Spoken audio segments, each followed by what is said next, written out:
Hello student, welcome to this video. इस video में हम देखने वाले हैं परीक्षा पूर्व अभ्यास प्रश्न पत्र 2023-24 का कक्षा 10वीं का set B. Set A already uploaded है, ठीक है, हिंदी का, तो उसे आप चैनल पे जाके देख सकते हैं। चैनल प्लेलिस्ट पे आप जाएंगे, सभी विषयों के सेट ए के कक्षा 10वीं के मैंने ऑलरेडी अपलोड कर दिए हैं और हमारे चैनल पर अपलोड हो चुके हैं। तो सेट ए के सभी प्रश्न पत्र आप देख सकते हैं और उनके PDF भी वेबसाइट पर जाकर डाउनलोड कर सकते हैं। वेबसाइट का नाम है जानकारीटीच.com। गूगल पर सर्च कीजिए, जाइए और देखिए और कक्षा 10वीं के सभी सेट्स को डाउनलोड कर लीजिए, पूरे सॉल्यूशन को, ठीक है। तो आज हम इस वीडियो में देखने वाले हैं कक्षा 10वीं सेट बी विषय हिंदी का परीक्षा पूर्व अभ्यास प्रश्न पत्र, ठीक।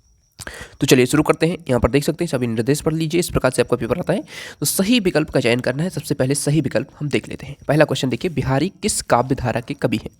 बिहारी रीति सिद्ध, रीतिबद्ध, ऋतुमुक्त या फिर रीतिपद्ध? तो इसमें करेक्ट आंसर है रीति सिद्ध। बिहारी जो है रीति सिद्ध काव्य धारा के कवि हैं। करेक्ट आंसर बा ऑप्शन हो जाएगा। कवि निराला का उत्साह गीत संबोधित है पक्षियों को, वर्षा को, बिजली को, बादलों को। तो इसमें सही उत्तर है बादलों को। उसके बाद देखिए, आलंबन और उद्दीपन का संबंध किससे है? तो विवाह से है। अगला देखिए, संस्कृति पाठ में न्यूटन को कहा गया है एक वैज्ञानिक, एक दिशा दिखाने वाला, संस्कृत मानव या आदि मानव? तो इसमें है संस्कृत मानव। उसके बाद देखिए, दो शब्दों का अपनी विभक्ति चिन्हों को छोड़कर आपस में मिलना क्या कहलाता है? समास कहलाता है। मैया चावल अमनिया कर रही थी, वाक्य में अमनिया का अर्थ है, अमनिया मतलब होता है साफ करना, शुद्ध करना। तो इसमें इस प्रकार से बा ऑप्शन इसमें करेक्ट आंसर हो जाएगा, ठीक है। सही विकल्प आपके कंप्लीट हुए। अब देख लेते हैं उचित विकल्प चित्वा रिक्त स्थान लिखत। ये संस्कृत में मैंने बोल दिया, लेकिन इसमें है उचित विकल्प द्वारा रिक्त स्थानों की पूर्ति कर लिखिए, ठीक है। 6 नंबर के ये है। गोपियों ने मधुकर संबोधन किसके लिए दिया है? तो मधुकर संबोधन उद्धव के लिए दिया है। तो इसमें उद्धव इसमें करेक्ट आंसर हो जाएगा। उद्धव इसमें लिख लेंगे।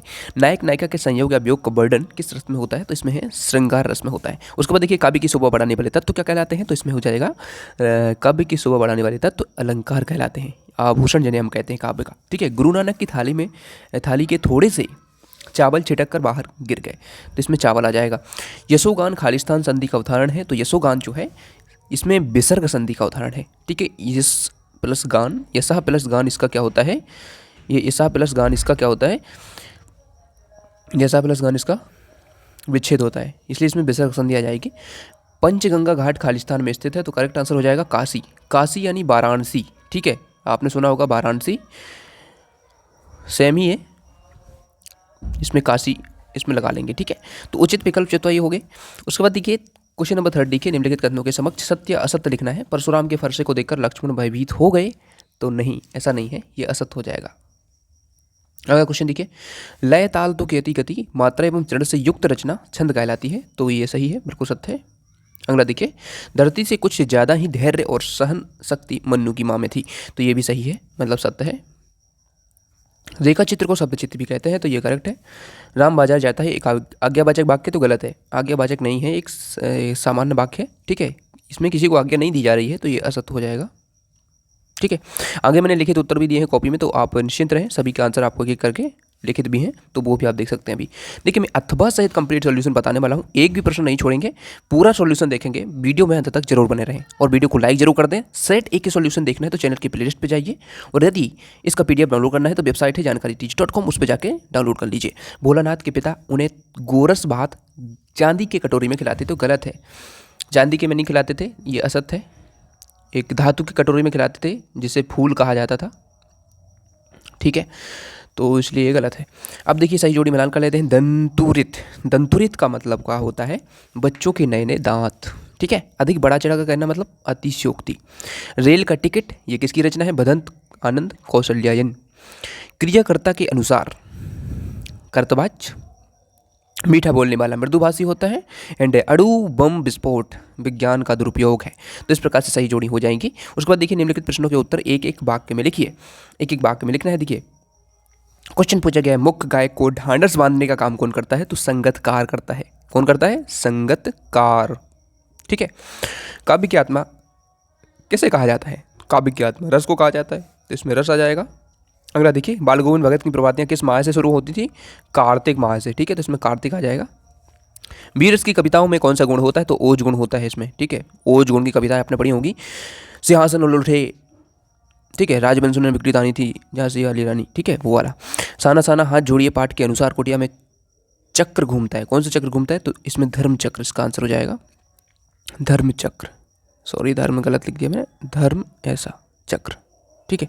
उसके बाद देखिए लेखक अज्ञे ने मानव निर्मित सूरज किसे कहा है, तो परमाणु बम को कहा है। ठीक है, किसे कहा है, परमाणु बम को ये कहा है, मानव निर्मित सूरज। तो इस प्रकार से आपके सभी ऑब्जेक्टिव क्वेश्चन कंप्लीट होते हैं। अब हम देखते हैं ये जब सभी प्रश्न आपके जो पेपर में दिए गए हैं इनको हम एक एक करके कंप्लीट सॉल्यूशन देखते हैं। ठीक है, प्रयोगवाद की कोई दो विशेषताएं, नई कविता की कोई दो कवि, उनकी रचना, तुलसीदास का जीवन परिचय यानी भावपक्ष शिलापक्ष, साहित्य में स्थान। देखिए इसमें भावपक्ष शिलापक्ष ही लिखना है, दो रचनाएं। ठीक है, ज़्यादा नहीं लिखना है। परशुराम ने शस्त्रबाहु का वध क्यों किया था, लिखिए। ये सभी प्रश्न पढ़ लीजिए, इनके मैं आंसर अथवा सहित आपको कंप्लीट करवाता हूँ। देख लीजिए सभी प्रश्न आपके कौन कौन से प्रश्न पूछे गए हैं।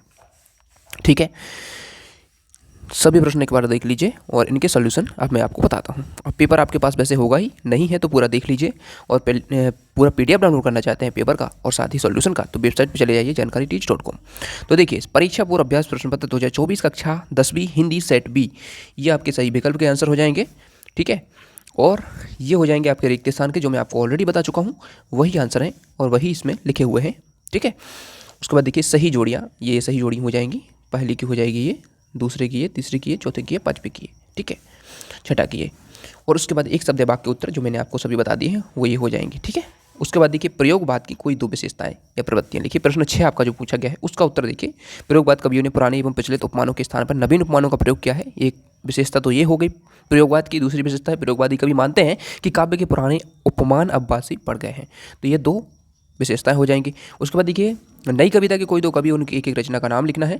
तो नई कविता के दो कवि कौन से हो जाएंगे, शमशेर बहादुर सिंह, भवानी प्रसाद मिश्र। ठीक है, इनकी रचनाएं देख लीजिए। भवानी प्रसाद मिश्र की हो जाएंगी सन्नाटा, गीत फरोज, और इतने पास अपने बात बोलेगी हम नहीं, ये इनकी शमशेर बहादुर सिंह की हो जाएंगी रचनाएं। तो इस प्रकार से याद रखिए इनके।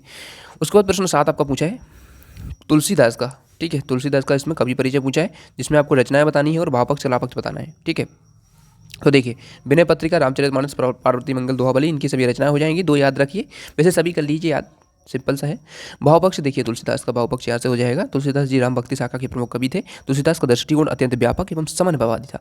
कविवर तुलसीदास तत्कालीन समाज के भक्त कवि के साथ साथ समाज सुधारक भी माने गए हैं। इसके लिए उन्होंने काव्य शास्त्र को माध्यम बनाकर हिंदी साहित्य को श्रेष्ठ रचनाएं प्रदान की हैं। कला पक्ष देखिए आपकी भाषा संस्कृत निष्ठ है। भाषा में अवधी व ब्रज भाषा के शब्दों का प्रयोग, साथ साथ अरबी, फारसी, बंगाली, पंजाबी भाषा की लोकोक्तियों का भी प्रयोग मिलता है। मुख्य रूप से अवधी भाषा का प्रयोग हुआ है। इनकी बीसी जीने की कला सीखी जा सकती है। उसके बाद देखिए साहित्य में स्थान, तुलसीदास का साहित्य में स्थान इस प्रकार से हो जाएगा। ठीक है, अब देखते हैं क्वेश्चन नंबर 8 आपसे पूछा है परशुराम ने सहस्त्र बाहु का वध क्यों किया था। तो एक क्वेश्चन का आंसर इस प्रकार से आप लिख सकते हैं। पूरा आंसर देखिए, अब मैं पूरे आंसर पढ़कर नहीं बताऊंगा, क्योंकि आंसर पढ़ के बताऊंगा तो वीडियो बहुत लंबा हो जाएगा। इसलिए आप लोग स्वयं पढ़ लें और सभी आंसर लिख लें, क्योंकि मैंने इसमें ऑलरेडी पहले से ही बहुत ही अच्छे से आपको सही बिल्कुल सटीक उत्तर आपको इसमें पूरे PDF में बताया है। तो प्रश्न 8 का देखिए अथवा वाला यह आंसर हो जाएगा। जो क्वेश्चन आपको पूछा गया, मुरझाकर गिरने वाली पत्तियां मानव जीवन में आए दुख और निराशाओं का प्रतीक है, यानी किसका प्रतीक है ये आपको बताना था। तो ये आपका आंसर हो जाएगा। ठीक है, क्वेश्चन नंबर 8 का अथवा भी देख लिया हमने। प्रश्न 9 देखिए, प्रश्न 9 है जो आपसे पूछा गया क्वेश्चन, तो उसका आंसर देखिए इस प्रकार से हो जाएगा। देखिए एक एक बार मैं क्वेश्चन भी आपको शो करते जाता हूँ। तो देखिए क्वेश्चन नंबर 9 आपका पूछा गया, कवि ने फसल को ये कौन सा क्वेश्चन है, कुछ कवि नागार्जुन ने फसल को हजार खेत की मिट्टी का गुणधर्म क्यों कहा है। तो ये वाला क्वेश्चन है। ठीक है, तो ये आपका प्रश्न 9 है, इसका आंसर यहाँ पर कंप्लीट ये हो जाता है। ठीक है, तो प्रश्न 9 को यहाँ पर कंप्लीट इस प्रकार से कर लेंगे। प्रश्न 9 कंप्लीट हुआ। अगला देखिए प्रश्न 9 का अथवा वाला इसमें पूछा गया है। 9 का अथवा पूछा है संगीतकार किन किन मुख्य रूप से मुख्य गायक गायिकाओं की मदद करते हैं। ठीक है, तो ये क्वेश्चन है, इसका आंसर देखिए यहाँ पर ये कंप्लीट। संगीतकार अपने स्वर को मुख्य गायकों के स्वर से ऊंचा नहीं उठाता है। जब मुख्य गायक गाते गाते थकान का अनुभव करता है तो संगीतकार उसे सहयोग देता है। तो ये प्रश्न 9 का अथवा वाला उत्तर है। प्रश्न 10 देखिए खंडकाव्य, इसमें क्या बताना है, खंडकाव्य की कोई दो विशेषता बतानी है। तो खंडकाव्य की विशेषताएं आप देख सकते हैं। ये खंडकाव्य में केवल एक ही छंद का प्रयोग होता है। दूसरी विशेषता हो जाएगी, देखिए ये पहली विशेषता है, ये दूसरी यहाँ से शुरू होती है, इसकी भाषा शैली सरल प्रभावपूर्ण होती है। तीसरी विशेषता है खंडकाव्य में जीवन के किसी एक भाग, एक घटना या एक चरित्र का चित्रण किया जाता है। ठीक है, तो प्रश्न 10 का भी कंप्लीट आंसर हो जाता है। अब देखिए प्रश्न 10 का अथवा वाला क्वेश्चन पूछा है संचारी भाव स्थायी भाव में अंतर लिखना है। ठीक है, तो देखिए संचारी भाव और स्थायी भाव यहाँ पर डाल लेंगे, और यहाँ पर देखिए बहुत ही अच्छे अंतर लिखे हुए हैं। संचारी भावों की संख्या 33 होती है और स्थायी भाव की संख्या 10 होती है। ये स्थायी भाव के अंग हैं, ये संचारी भाव के अंग नहीं है। एक रस में कई संचारी भाव होते हैं, एक रस का एक ही स्थायी भाव होता है। ठीक है, और ये आते जाते रहते हैं, स्थायी भाव संचारित नहीं होते हैं। तो इस प्रकार से स्थायी भाव संचारी भाव में 4 अंतर हैं। आप लोग अच्छे से याद कर लीजिए इनको और कंप्लीट भी कर लीजिए। प्रश्न 11 का उत्तर देखिए। प्रश्न 11 हमसे पूछ रहा है मात्रिक और वर्णिक छंद में अंतर। ठीक है, तो देखिए मात्रिक और वर्णिक छंद में अंतर हो जाएगा। यहाँ पर डाल लेंगे मात्रिक छंद, यहाँ पर डाल लेंगे वर्णिक छंद। यहाँ पर ऐसे टेबल बना लेंगे। ठीक है, और टेबल बनाते हुए यहाँ पर पहला अंतर देख लेंगे। मात्रिक छंदों के सभी चरणों में संख्या मात्राओं की तो समान होती है, लेकिन क्रम लघु गुरु समान नहीं होता है। वर्णिक छंदों के सभी चरणों की संख्या, वर्णों की क्रम और लघु गुरु का दोनों लघु गुरु का दोनों समान होती हैं। मतलब वर्णिक छंद और मात्रिक छंद में जो मुख्य अंतर हैं वो यहाँ पर देख सकते हैं। इनमें मात्राओं की गणना की जाती है और इनमें वर्णों की संख्या की गणना की जाती है। ठीक है, मात्रिक छंद के यहाँ पर उदाहरण लिखे हैं दोहा, रोहला आदि। और वर्णिक छंद के उदाहरण है सबैया, मदन कांता आदि। ठीक है, तो ये आपके मात्रिक वर्णिक छंद में अंतर। प्रश्न 11 का अथवा मानवीकरण अलंकार की परिभाषा, तो ये परिभाषा लिखी हुई है। ठीक है, ठीक है, 2 प्रकार से लिख सकते हैं। जहाँ मानवोत्तर प्राणियों या जड़ पदार्थों पर मानवीय भावनाओं का आरोप होता है वहाँ मानवीकरण अलंकार होता है। अथवा इसको ऐसे लिख सकते हैं मानवीयतर प्राणी या जड़ पदार्थों को मनुष्य की तरह जहाँ आचरण चित्रित किया जाता है वहाँ मानवीकरण अलंकार होता है। यानी कि उषा सुनहले तीर बरसती जय लक्ष्मी सी उदित हुई, यह आपका इसका उदाहरण हो जाएगा। ठीक है, उसके बाद प्रश्न 12 इसमें पूछा गया है। क्वेश्चन 12 पूछा है आना एक उनी सूत्र के अनुसार गद्य की प्रमुख विधाओं के नाम लिखिए। तो गद्य की प्रमुख विधाओं के नाम लिखना है बेसिकली, तो इसे एक देख सकते हैं इसमें। गद्य की प्रमुख विधाएं निबंध, नाटक, कहानी, उपन्यास, एकांकी तथा आलोचना हिंदी गद्य की प्रमुख विधाएं हो जाएंगी। ठीक है, 12वां क्वेश्चन अथवा वाला देखिए, कहानी उपन्यास में अंतर पूछ रहा है। प्रश्न 12 का उत्तर, तो प्रश्न 12 का कहानी और उपन्यास में अंतर, पहला अंतर देखिए, बहुत इंपॉर्टेंट है ये क्वेश्चन। ठीक है, बोर्ड परीक्षा के लिए सभी प्रश्न एक एक इंपॉर्टेंट है। 100% आप इनको कंप्लीट कीजिए, क्योंकि इनमें से मोस्ट ऑफ द क्वेश्चन आपको बोर्ड की परीक्षा में देखने को मिलेंगे। सभी नहीं मिलेंगे, मैं ऐसा नहीं कह रहा, लेकिन मोस्ट ऑफ द क्वेश्चन मिलेंगे, इसलिए कंप्लीट करना जरूरी है। कहानी के मानव, देखिए कहानी में मानव जीवन के किसी एक घटना का वर्णन होता है, इसमें संपूर्ण, ठीक है, संपूर्ण जीवन के चरित्र का वर्णन होता है, तो ये अंतर हो गया। दूसरा है कहानी एक ही घटना के इर्द गिर्द घूमती है और उपन्यास में मुख्य कथा के साथ साथ गौण और प्रासंगिक कथाएं भी रहती हैं। ठीक है, ये दूसरा अंतर हो जाएगा। कहानी का क्षेत्र सीमित होता है और उपन्यास का क्षेत्र व्यापक होता है। ठीक है, और इस प्रकार से कंप्लीट हो जाएंगे। कहानी कम समय में पूर्ण हो जाती है और उपन्यास पढ़ने में समय लगता है। ठीक है, प्रश्न 13 देखिए, इसमें क्या पूछा है। प्रश्न 13 में स्वयं प्रकाश अथवा यशपाल की साहित्यिक विशेषता लिखिए। देखिए हमें स्वयं प्रकाश की मैंने बता दी है और स्वयं प्रकाश की इंपॉर्टेंट ज़्यादा है, तो इसको कंप्लीट करना है आपको। तो देखिए 2 रचनाएं हो जाएंगी, जलते जहाज पर, उत्तर जीवन कथा, इनकी 2 रचनाएं हो जाएंगी। भाषा शैली यहाँ पर इस प्रकार से लिख सकते हैं। ठीक है, स्वयं प्रकाश जी ने अपनी रचनाओं के लिए सरल, सहज और भावानुकूल भाषा को अपनाया है। ठीक है, तो ये उनकी भाषा शैली हो जाएगी कंप्लीट। ठीक है, अब 14वां क्वेश्चन उसमें पूछा गया है, क्वेश्चन नंबर 14 पूछा गया है इसमें, कैप्टन बार बार मूर्ति पर चश्मा क्यों लगा देता था, लिखिए। तो इसका आंसर चलिए देखते हैं। तो कैप्टन बार बार मूर्ति पर चश्मा क्यों लगा देता था। कैप्टन मूर्ति पर चश्मा बार बार लगा देता था क्योंकि उसके दिल में नेताजी व अन्य स्वतंत्रता सेनानियों के प्रति सम्मान की भावना को उसको प्रकट करना चाहता था वो ऐसा। ठीक है, तो ये 14 का आंसर हो जाएगा। 14 का अथवा वाला देखिए, अथवा वाला क्वेश्चन इसमें हमसे पूछ रहा है, लेखक को नवाब साहब के किन किन हाव भावों से महसूस हुआ कि वे अपनी बातचीत के लिए तनिक भी उत्सुक नहीं है। ठीक है, तो क्वेश्चन नंबर 14 का जो आंसर है उसको देखिए, यहाँ से कंप्लीट कर लीजिए। देखिए, लेखक के अचानक डिब्बे में कूद पड़ने से नवाब साहब की आंखों में एकांत चिंतन में विघ्न पड़ जाने का असंतोष दिखाई दिया। तो लेखक के प्रति नवाब साहब ने संगीति के लिए कोई विशेष उत्साह नहीं दिखाया, इसके लिए लेखक को स्वयं के प्रति नवाब साहब की उदासीनता का आभास हुआ। 15 का देखिए, क्वेश्चन नंबर 15, इसका आंसर इस प्रकार से हो जाएगा। 15वां क्वेश्चन इसमें पूछे गए, लेखिका मन्नू भंडारी के पिता के मुख पर गर्व और संतोष का क्या कारण था। ठीक है, तो ये प्रश्न है, इसका आंसर देख लीजिए कंप्लीट, ये हो जाएगा। ठीक है, 15 का अथवा देखिए पूरे में प्रश्न बता रहा हूँ, एक एक प्रश्न कंप्लीट कीजिए। सुई धागे का आविष्कार शरीर को ढकने तथा सर्दियों में ठंड से बचने के उद्देश्य से हुआ होगा। ठीक है, सुई धागे का आविष्कार कैसे हुआ ये बताना था। 16वां क्वेश्चन देखिए, इसमें पूछा गया है वाक्यांश के लिए एक शब्द बताना है जो पहले कभी नहीं हुआ, यानी अभूतपूर्व। जो पहले कभी नहीं हुआ, एक शब्द हो जाएगा इसका अभूतपूर्व, और दूसरा है जिसे बांटा ना जा सके, अविभाज्य, जिसे विभाजित ना किया जा सके, बांटा ना जा सके। ठीक है, प्रश्न 16 देखिए, अथवा वाला क्वेश्चन है इसमें, निम्नलिखित शब्दों के अनिकार्थी शब्द लिखिए। कनक, सोना, धतूरा, पलास, गेहूँ, यानी कनक के जो अनिकार्थी शब्द हो जाएंगे सोना, धतूरा, पलास, गेहूँ। ठीक है, ये हो जाएंगे। आम के पूछा है तो आम के मामूली, सर्वसाधारण, अजीर्ण, रोग। मनका के देखिए वजन तोलने की एक इकाई, नाप तोल, और कुल जोड़। ठीक है, कर, किरण, हाथ, कर कम लोग बोलते हैं ना, हाथ, सूंड टैक्स, ठीक है, टैक्स को भी कर बोला जाता है, तो ये सभी हो जाएंगे कार्यादेश। तो ये प्रश्न 16 का उत्तर कंप्लीट। 17वां क्वेश्चन देखिए, भोलानाथ अपनी साथियों के साथ ससकना क्यों भूल जाता था, ये वाला प्रश्न है। तो इसमें देखिए वो अपने साथियों के साथ खेलकर ससकना भूल जाता था, ठीक है, तो ये आप इसमें कंप्लीट आंसर लिख सकते हैं। 17 का अथवा देखिए, 17 के अथवा में जो क्वेश्चन पूछा गया है वो पूछा गया है, कुछ रचनाकारों के लिए अनुभूति के साथ साथ बाहरी दबाव भी महत्वपूर्ण होता है। यह दबाव, बाहरी दबाव कौन कौन से हो सकते हैं ये बताना है।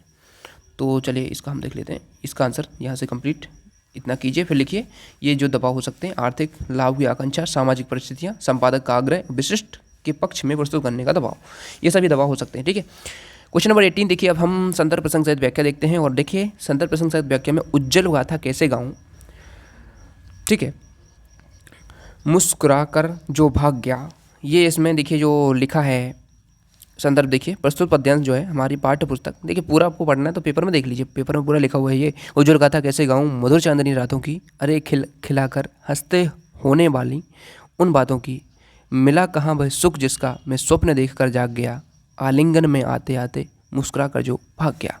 तो ये जो है इसने इस जो काव्यांश है, ये जो काव्यांश है, ठीक है, कहाँ से लिया गया है, पहले तो सबसे पहले ये लिखना होता है आपको संदर्भ में, ठीक है।